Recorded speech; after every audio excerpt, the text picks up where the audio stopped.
You're listening to the Thrive Podcast, where every week we dive into a practical, tactical tip to bring you from a life of simply surviving to thriving.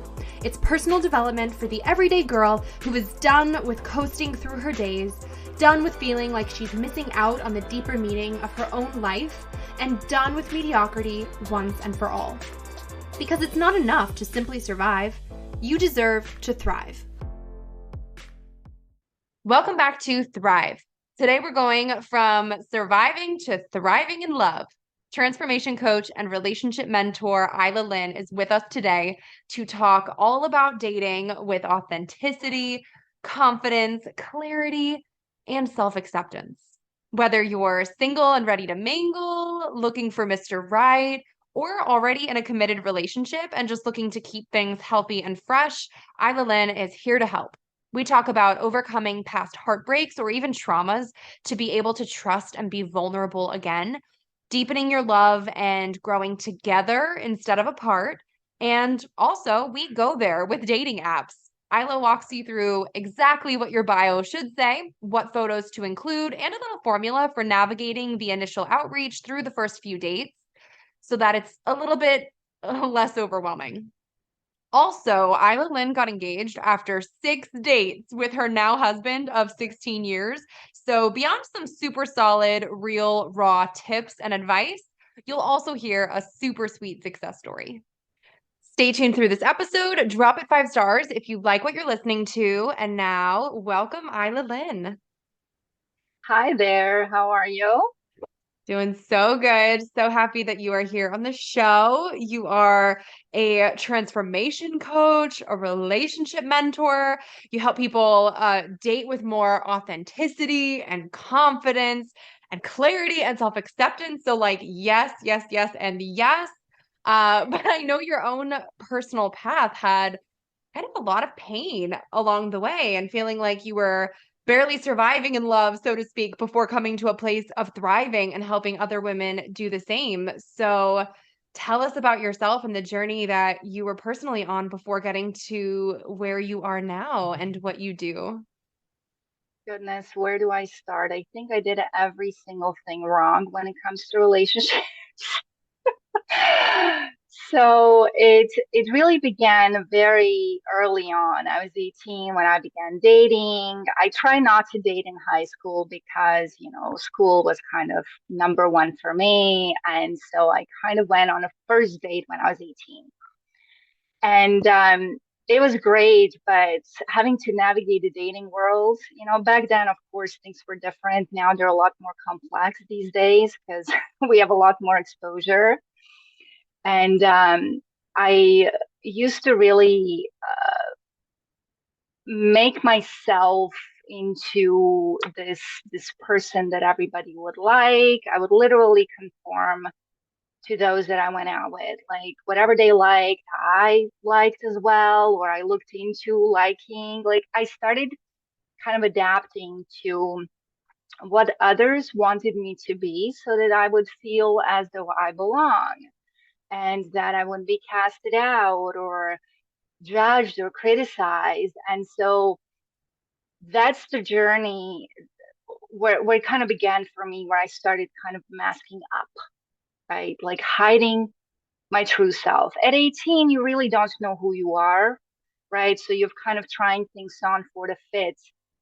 But when I was in my early 20s, all of that sort of hiding behind this persona that I created for myself to cope and to be protected by, um, it came all crushing and burning because I just lost myself. I lost my way. I didn't know who the hell I was. I hit a really rock bottom because they were breakups. There was a lot of toxicity. There was a lot of manipulation. And it sent me down a very, very dark path where, trigger warning, I wanted to unalive myself. I was literally driving in my car one day and I was accelerating. I thought, maybe if I just kind of flew off that street into the ditch, nobody would care, right? And it was a really, really dark, dark place. And that was sort of a wake up call for me to turn things around and kind of look at, like, why are you attracting all these toxic men into your life? Why are you trying to be everything to everyone? I was in a survival mode. I was constantly hanging on to something, but I didn't know what that was at that time. So that's really when I was 23 or so, that's when I began my whole self-discovery journey. Like, who am I? What am I supposed to do in this world? Like, what is my purpose here? And so I literally became obsessed with personal development. I signed up for psych degree. I actually went to college to get psych degree so that I can understand that human behavior aspect of things. Why are people behaving a certain way? Why are we conforming to this society so much and to such extent that we lose ourselves, you know? And so what I concluded very early on is because we don't want to be casted out, right? We're humans. Humans crave connection, and we're ready to do whatever it takes to belong. Because back in the days, when we had the tribes, it is said that that was your only way to survive, is to actually be a part of a tribe. Because if you were casted out, you would die. And so our DNA is kind of wired for that. And so you go through life just seeking that validation, seeking that connection, and along the way, you lose yourself.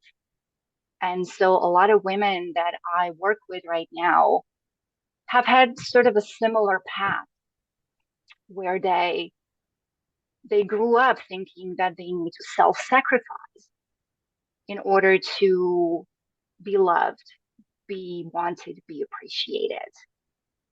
And somewhere along the way, you kind of wake up and you realize, heck no, I come first. I got to come first before I can fill anybody else's cup, right?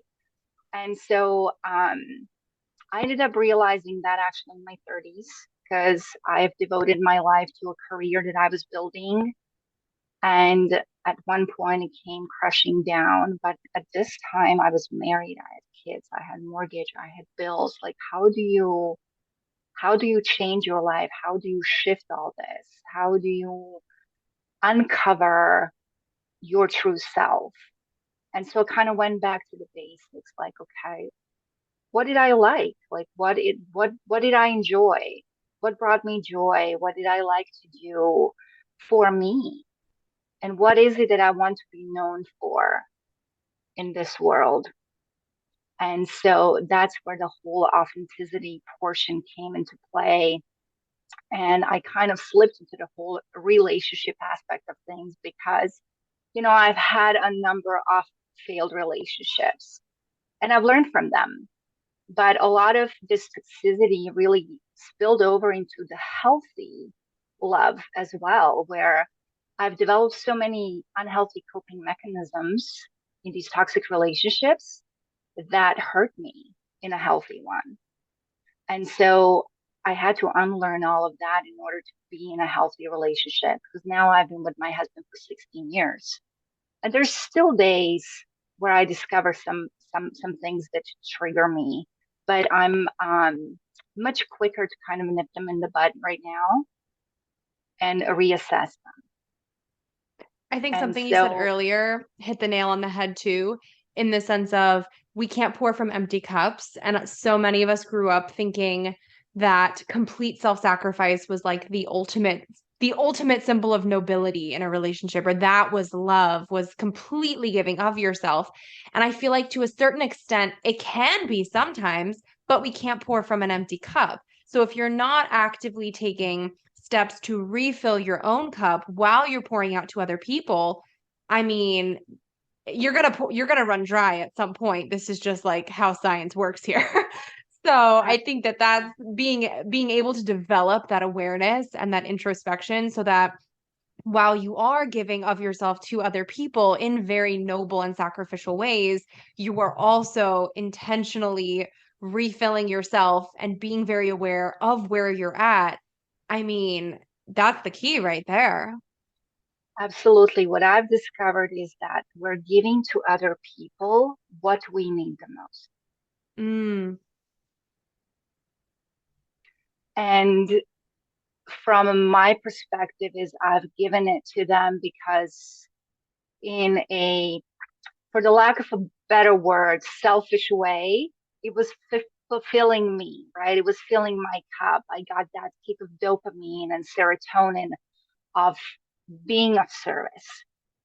But there has to be a limit. There has to be a balance of, give and take. It cannot be just give, give, give, give, give, right? Because others are just going to keep taking. And then you're going to harbor resentment toward those people in your life. Yes, you will love them, but you're going to be like, when is this going to stop? Like, when am I going to come first? But ultimately, we need to realize that it is our responsibility to put ourselves first. Nobody else is going to come and do it and say, hey, you need to come first. Let me take care of you, right? It is our personal responsibility to make sure that we do what we need to be able to not survive, but thrive. for sure. I'm also glad you mentioned your husband now and being the healthy relationship that came at the end of the yellow brick road, so to speak. Because I know you guys have a good story. So isn't it true you guys got married after like 6 dates or 6 days of being together? Can you tell this story? Because this is like what dreams are made of for the hopeless romantics in the house. So he and I grew up as kids, playing in the neighborhood, but we never really kind of had crush on each other. Actually, later I found out he had a crush on me. I ended up actually having a crush on his friends, but we're not going to talk about that. Okay.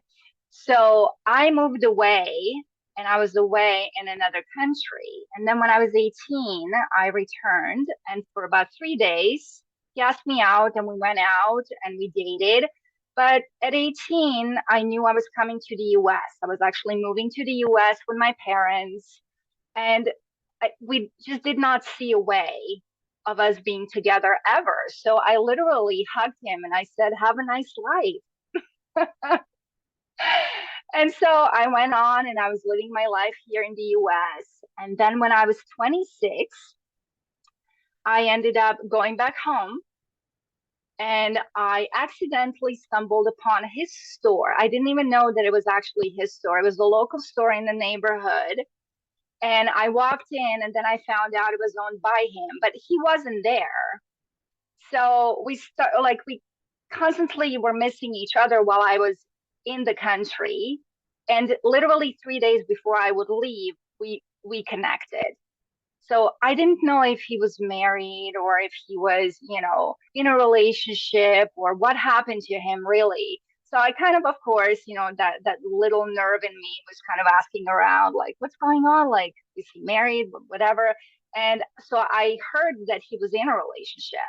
And so when he called me, I was kind of, hesitant. I was at a distance because I'm going back to the US and he's here. He might have a girlfriend. Like, I would not want to impede in his life. But he tells me, no, no, no, no. We broke up about 7 months ago. And so we finally met. And it was funny because the minute we got together, it was like this magnetic I don't know, force or whatever. We hugged each other and we actually kissed. Like we literally picked up where we left off when we were 18. It just felt so magnetic. It was so amazing. But even then I was like, okay, I'm in the US, he's here, he's got his business, his whole life is here. Just wouldn't be fair for me to ask him, would you want to move? I mean, I didn't think it was it was an option. And so we dated for literally 3 of those days. But on the last day, I was at the airport and there was something wrong with the aircraft. So they grounded my flight and they canceled it. And that's basically the day where he and I kind of solidified it all. He told me, he's like, I let you go once. I'm not going to let you go again. Will you marry me? And I looked at him, and this little voice in my head said, seriously, are you going to say yes? And I actually said yes. There was no ring, there was no down on his knee proposal or anything. We're literally sitting next to each other. And I told him yes. And then I looked at him, I'm like, but how are we going to do that? So the plan was for me to come back the following year. We would get married and then he would come. So I had no idea how we're going to work these things out and whether or not this was a serious thing. It just felt right, you know? And so literally I say, I decided to marry him after literally 6 days. And so we kept in touch throughout a year. I was here, he was there because obviously he couldn't come. And so we became the very first 90-day couple, you know, the show, 90 Day Fiance. So he came to the US after about 9 months, and he was my K1 visa guy. And so we had to marry within 90 days, but we actually had, because I was set on a date. So we got married 7707. Seven is a very important number for me and for him as well. And I really wanted that date while we were doing the whole paperwork and the immigration and the visa and all of that. They told me, they're like, yeah, he's probably not going to be here till October. And I had this belief. I was truly, truly believing that I was going to get our date. Like everything was kind of falling into place. I had no idea how to get him here, and that worked out. I found an attorney who helped us, and yeah, so we got our date as well, and yeah, so the rest is history. That's wild. They should make a rom-com about you guys. Maybe I'll write them, pitch the story. Oh my gosh. Well, obviously, past heartbreak or disappointment or trauma, any of that kind of stuff, it's heavy. It brings weight into future relationships, and it could just make it hard to trust again, hard to open up again. I would love to hear your advice, especially since you had heartbreaks under your belt before finding your happy ending, as so many of us do. What's your advice for working through the past and kind of emptying out your baggage along the way so that you can be vulnerable again with someone, especially if you do find yourself in this totally serendipitous situation where like true love is staring you right at the face and you don't want to mess it up? That is such a great question. I would say that when you are having trust issues, the most important thing is to really cultivate self-trust. We can't control what's going to happen. We can't change the past, but we can control how we respond to all of the above.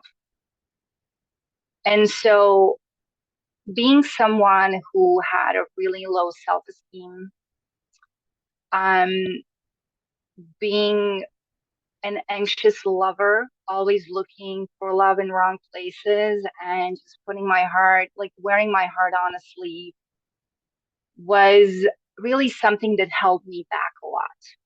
And until I did some inner work, which I feel is so important and so crucial, because most of us have had some sort of trauma, something that has impacted us on such a level that is going to spill into your relationships.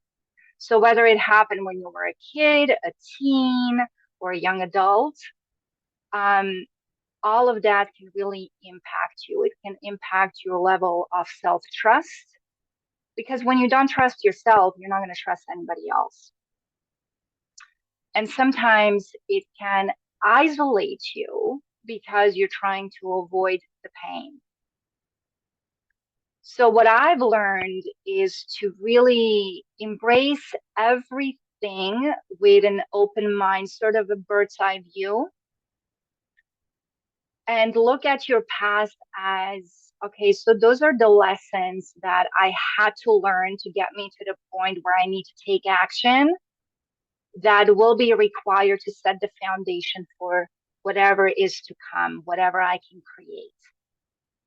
And when you understand that your past, good, bad, or ugly, is shaping you to the person that you're becoming, then it's easier to digest.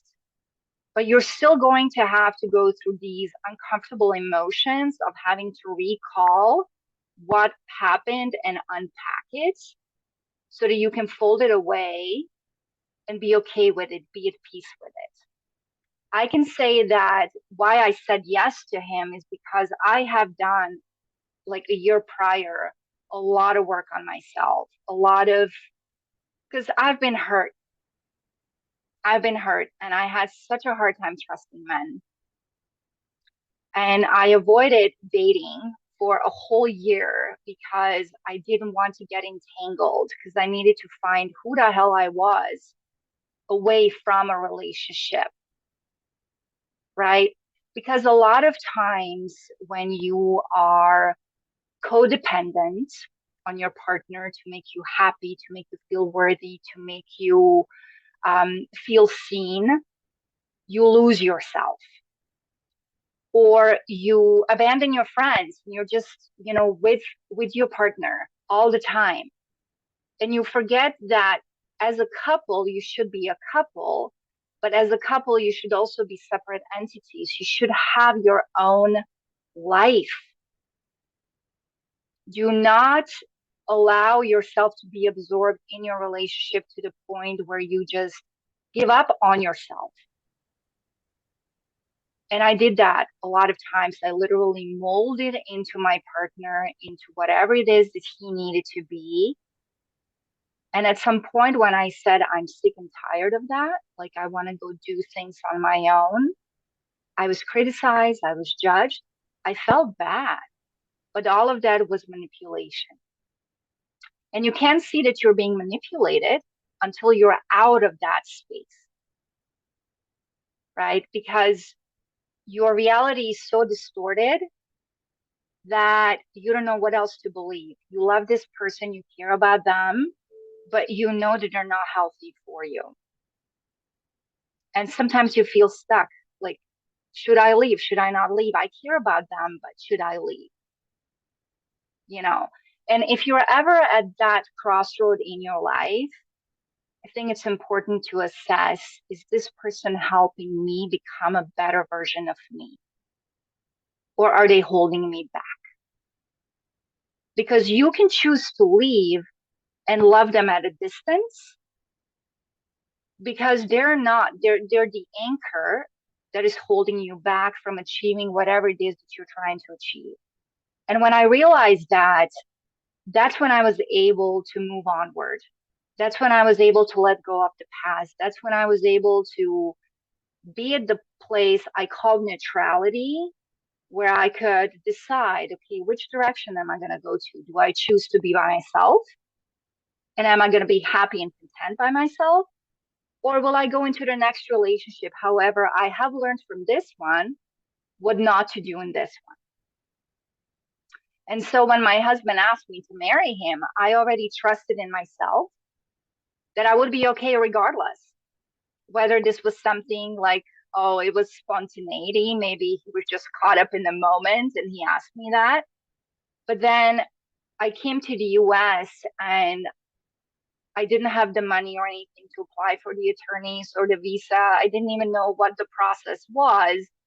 But I took a week just to connect with him. We emailed and we were talking on the phone just to see if his mind was in the right place, because mine was. I was ready. But did he have any second thoughts?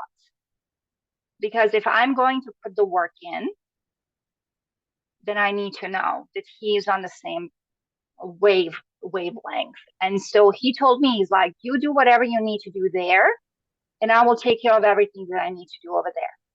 And I said, okay. So we had a plan, and then I figured out the steps.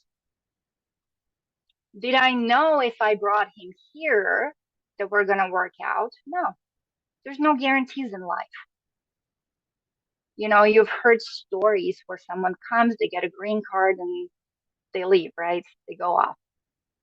That could have been a possibility.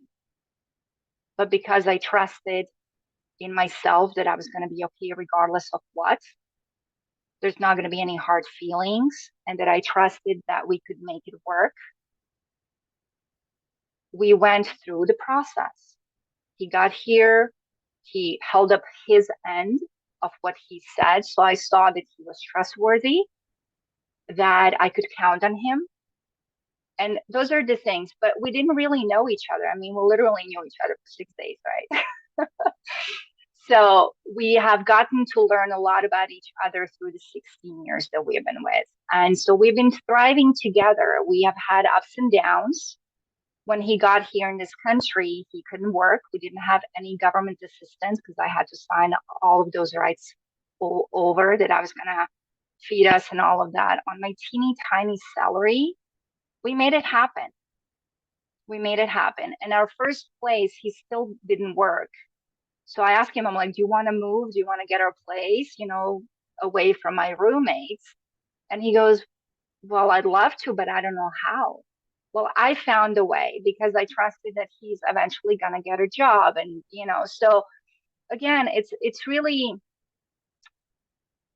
making sure that you can count on yourself. And the way you do that is by cultivating that authenticity within yourself, knowing who you are, knowing that you can trust yourself first and foremost. Yeah. I think it's important too that you both sound like you were whole people as individuals at the point of coming together. And I feel like so often we hear people say, "Oh, they're my other half. I found my other half." And my gut reaction to that is always, but like, okay, two halves might like make a whole, but that also might make a codependent relationship. Like the best situation possible is not actually two halves coming together to quote complete end quote each other, but rather it's two wholes coming together as individuals to create an even better partnership of two people, not one singular soul operating being. So I think the idea of both being, I mean, obviously, it's not necessarily fair to expect like a perfect project coming right out of the gate because we're all going to be works in progress for the rest of our lives and are always there's room to grow together always individually and as a partnership. But I've always loved the idea of intentionally coming together as two whole people, not looking for another person to be completing you or to be the missing half of you. They're not there to fulfill something in you that you can't fill somehow in yourself as well. You are absolutely on point with that because I think we all grew up with this dream, right? We've seen these movies. Oh, you complete me. You had me at hello. Anyways, Or you had me in 6 days, but or you had me in 6 days. There you go. Yeah. But see, the thing is, when you come into a relationship complete or semi-complete, then you know how to set the boundaries. You know how to set the expectations early on. You know who you are as a person. And I can tell you that a lot of men out there are looking for women like that. They're looking for women who know what they want, right? And who are open to being interdependent. I think a lot of us out there are independent and we may scare men away because we're so independent and so assertive. And a lot of times it's because it's sort of a protection, right? I don't want to get hurt. Like I can do things on my own. I have a lot of women that I work with that are very, very strong minded, very independent, very assertive, very successful. And a lot of that can intimidate men, right? So I tell them, I'm like, you need to turn your feminine on and you need to turn down your independence, right? Because if you have all this, why do you need him? And that's how he's gonna think, right? Why does she need me when she can do everything by herself, right? Because men want to be needed, they want to be wanted, they want to be able to contribute as well. So you can be independent, but still allow that interdependence because you come together as two entities, right? You fuse and you create your life together.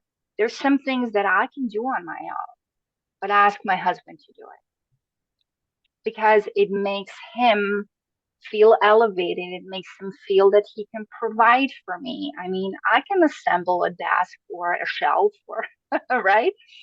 And I enjoyed it because I've done these things on my own for so long. But if I did that, I would be overstepping what he would enjoy. Like I would take that joy away from him of actually providing for me.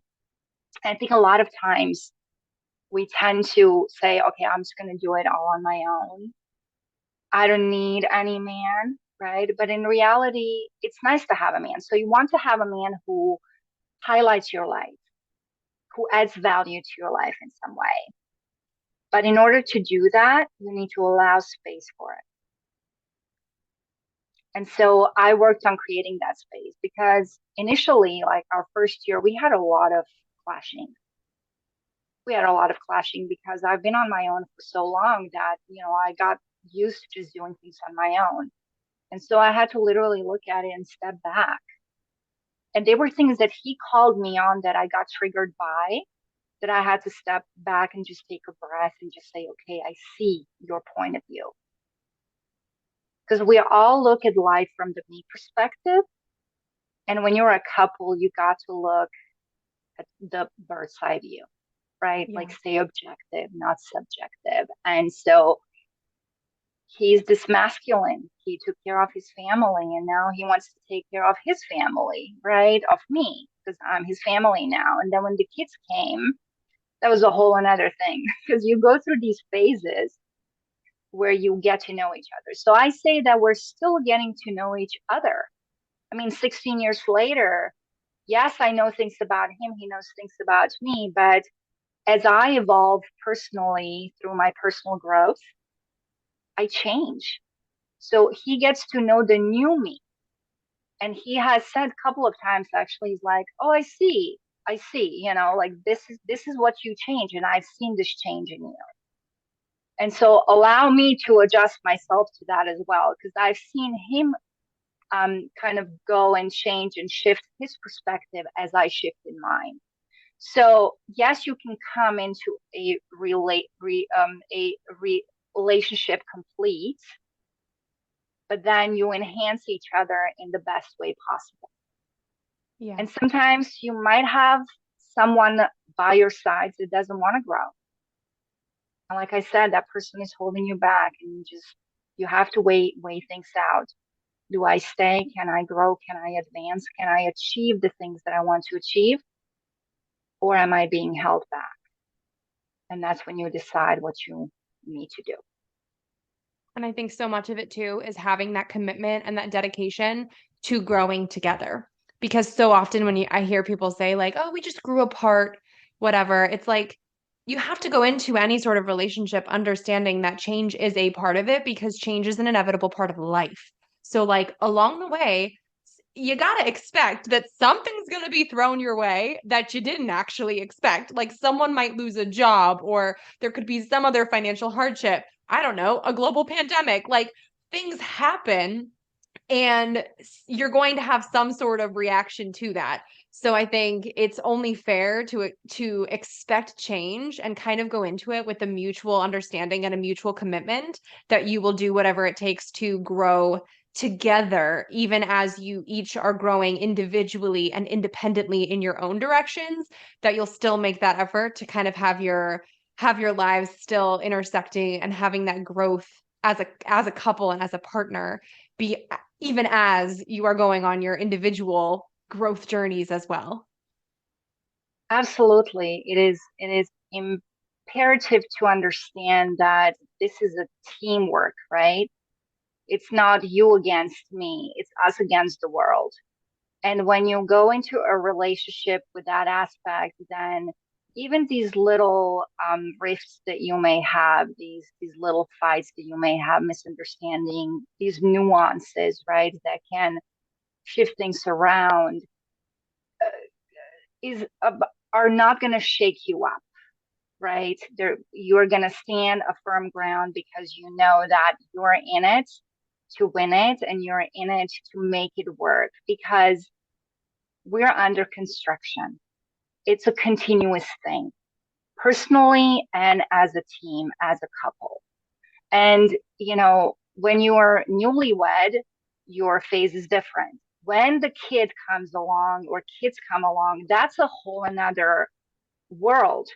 Like he and I had to get to know each other after we had kids because kids really can throw a wedge in your relationship. And so you go through these milestones and yeah, things are going to be rocky and then they're going to be smooth because life, if you there, it's no smooth sailing, right? I heard something today that was interesting. They say when you monitor the heart, right? When someone is alive, obviously you go up and down, right? But then if everything is steady, then you flatline. And it was really interesting because yes, life is interesting with these ups and downs. You grow as people through these ups and downs. You identify your strength and your weakness through these ups and downs, right? And you also identify who you have next to you when things are rocky. Is this someone who gives up, or is this someone who steps up? Some of my girlfriends and I joke too that we would be single forever if we were single today because we just could not do the whole dating app thing. And obviously, I know this is like a huge part of the scene today, and it feels like a completely a different world than what it was even just a couple of years ago. So for those who feel like the only way to meet people nowadays is on a dang app, is there a way to do it right from what you have seen, or we like weed out the weirdos from the start and kind of get lucky in love and find your happily ever after when it feels maybe super contrived or super unnatural, or when it feels like somebody is just going to stalk you on Instagram before they even get the chance to say hello in person? Like, how walk us through here navigating this whole like online dating situation. I feel your pain. It is a zoo out there. But let's just squash the myth about you can only meet them online. That's not true. You can meet people organically anywhere you go. The only thing is that you need to come behind your screen. And what I mean by that is when you're out and about, put your phone away. Put your phone away because you don't know who might have had an eye on you already, but cannot approach you because you're so consumed with your phone. And we're all guilty. We're all guilty of that. But when it comes to dating online, I mean, just like in any dating market, you are going to have to meet a different type of people, right? And so whether you meet them in person or you meet them online, you need to vet them and you need to give yourself a time to get to know them. A lot of what I see is, I went out on a date and we didn't really click, so all men are the same or all guys are the same. They just want one thing, right? So we need to stop with this generalization, right? What I say is when you get on a dating app, make sure that your bio is structured in a way it repels those that you don't want to meet and those that you want to attract. So specifically, what is it that you're looking for in a partner? You don't have to be too specific, but be specific enough so that they know, okay, this is who you're looking for, right? But I can tell you about 9 out of 10 of those who look at your profile look only at your pictures and don't read your bio. So there are ways to position your pictures that actually can project a message outward. It's by the way you dress, by the way you stand, like your stance, so choosing pictures, choosing images is important. One of the things that I say, I mean, um, group pics are great, but they're not there to date your friend, right? They're here to date you. So try and limit that as best as you possibly can. So your first picture should be your headshot, preferably without glasses on or hat on, something that is sort of in your natural state and that you have a genuine smile. Your second should be a full body pic because obviously they want to see what you look like, right? It could be you doing something that you enjoy. So that could be a group pic, but just make sure that you're not obstructed by anything else. Maybe a friend of two, or if you have a pet, you can do a pet as well, like walking your dog or a cat or whatever they do these days. Um, and then of course something that you enjoy specifically that's specific to you, like you have a hobby or something unique, something that's going to make you stand out. Because men are very visual, and so a lot of them don't even read your bio. So they may look at you, they're like, oh, she's so cute, and then they swipe on you and they contact you, right? And that's where the conversations happen. Now, don't get discouraged, because I understand that when you're sitting there and swiping on a Thursday or a Friday night and you're like, oh my God, all these men, like there's no connection. It's okay. I can tell you that men are extremely awkward when it comes to conversations. And it's going to take a little while for you to understand it. Of course, there's those obvious ones that you're like, oh, douchebag, right? But then there's those that can carry on a conversation, but are a bit slow. And so a lot of times we say, oh, I'm just not going to waste the time. So for me, is if you find someone that you click with and you connect with, and you have, let's say, 2 or 4 pretty nice conversations, maybe you've asked him questions and it's not like a dead end road, like, he asks you questions back and stuff like that. Get on the phone, get out of that app world, get on the phone, hear their voice. And if you feel comfortable, do a FaceTime. And your FaceTime can be your first date, so to speak, right? Because you're face to face and you can tell a lot by asking certain questions.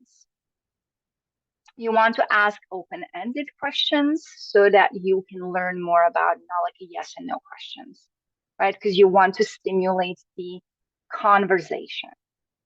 And then, stop at the sweet spot. What that means is when you have a conversation, everything is going great. I like to stop right when it's sweet and just say, hey, it's been great.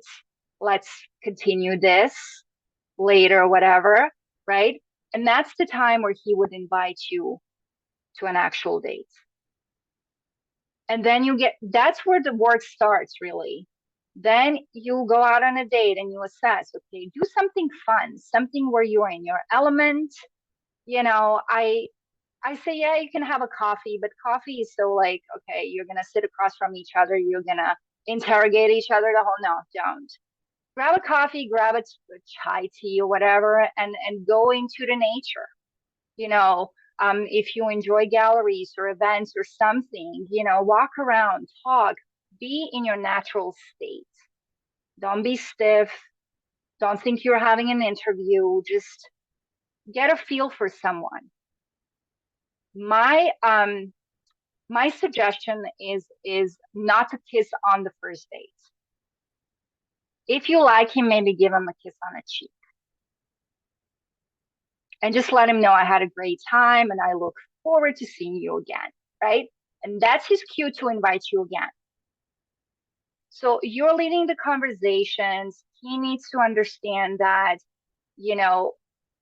he's being liked, that you're enjoying yourself with him, and that he has a window to invite you again.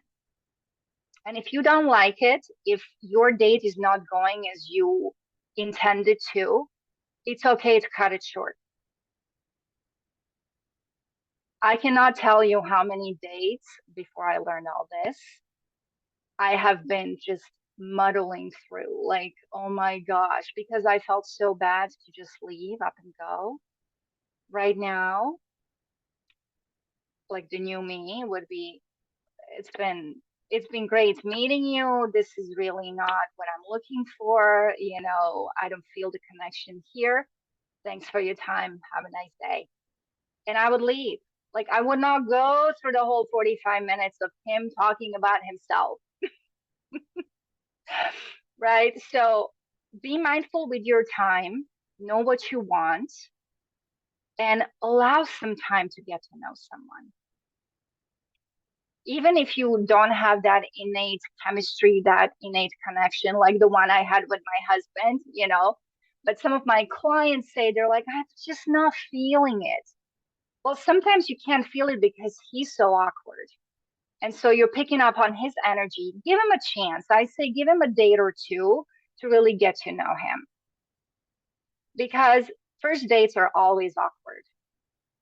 Everybody's nervous, everybody's trying to put their best face forward, and so we kind of stumble on that because you're thinking how you're going to respond. You're not really listening or taking in the conversation, right? So just be relaxed,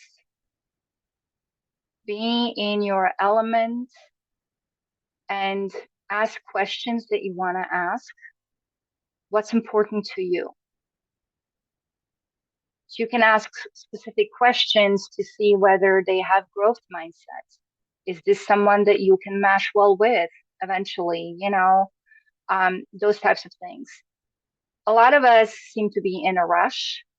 Like, I want to find someone. I want to find someone. Like, I don't want to be alone anymore. It's not a rat race. It's a marathon, getting to know someone. And if you go out with someone and someone else pops in, go out with that person as well. Do not limit yourself to one person. Because until you've had the exclusive conversations, until you've had enough time to date and get to know someone, you are free to roam and do whatever it is the hell you want. Okay, so don't limit yourself to that. I used to always think if we go out, that's it. It's just him. Like, I'm not supposed to talk to any other guys. But that was because I was in these toxic relationships that were extremely controlling.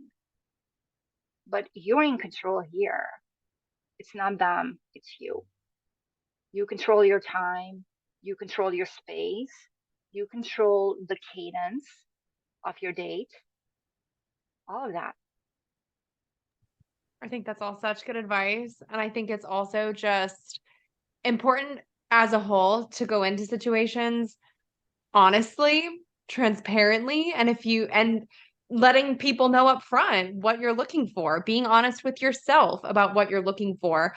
If you're just looking to hang out with somebody for a night, okay, that's cool, you do you, but like make sure that's known versus Be if you're safe looking too. for right, but if you're looking for like Mr. Right, so to speak, or if you're looking for husband material, I would say don't be afraid to ask the harder questions and to see how they react to things. Because if you're trying to gauge if someone is on the same page as you, okay, well, you'll know a lot based on how they respond. And if there are certain things that are non-negotiables for you or very core values, core pieces of who you are.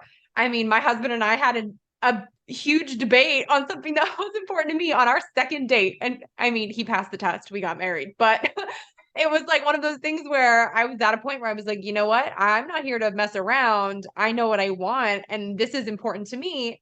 And if we don't align here, I already know it's probably not really going to go much farther after that. So if I feel like that's important to encourage people to like, don't be afraid to be bold and be brave in your conversations too, because if you have a strong conviction about something and that is a very important piece that you are looking for in a relationship, put that out there too and let people see how you handle it. And they might not even agree with you up front, but they might be impressed by the way that you think, or their mind might be opened to a new thought or a new way of thinking, and it could pay off. So that's my 2 cents on it too.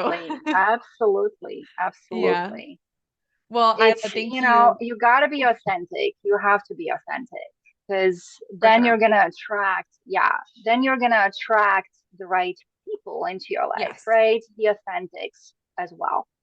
absolutely. I think this was such a good conversation to bring to Thrive. So I'm so grateful for your time and your expertise and everything that you have brought to us today. I would love to get things wrapped up by asking you what we ask all guests to close out the show, which is what does thrive mean to you and how do you strive to thrive in your everyday life? Thrive for me is a word that signifies you living your best life authentically and unapologetically, because that's what you're meant to do here on this earth. That's what you're meant to do in your life. And that's the only way that you can accomplish the things you want to accomplish. Because I mean, thrive in itself, I mean, it's just self explanatory, right? You thrive. And when you thrive, everything else around you thrives as well. People in your life, everything that you put your mind to. And not only that, when you thrive, there's no, or I should say, there's less room for anxiety, fear, and depression and darkness. And so you kind of allow light to get in. I love that. Tell everybody where they can connect with you online, find you further, all that good stuff. They can connect with me on Facebook, LinkedIn. I actually just pushed out a book. It's called Uncover Authentic You. It's available on Amazon. It's basically a step-by-step guide for women on how to self-accept and self-discover themselves. It's basically my blueprint of how to figure out who the heck you are. Wait, before you go, make sure you're subscribed to never miss an episode of Thrive. Drop 5 stars on your way out if you like what you just listened to, and come join the party on Instagram at thrive.podcast to stay inspired and thriving all week long. Thanks for tuning in. It's your time to thrive.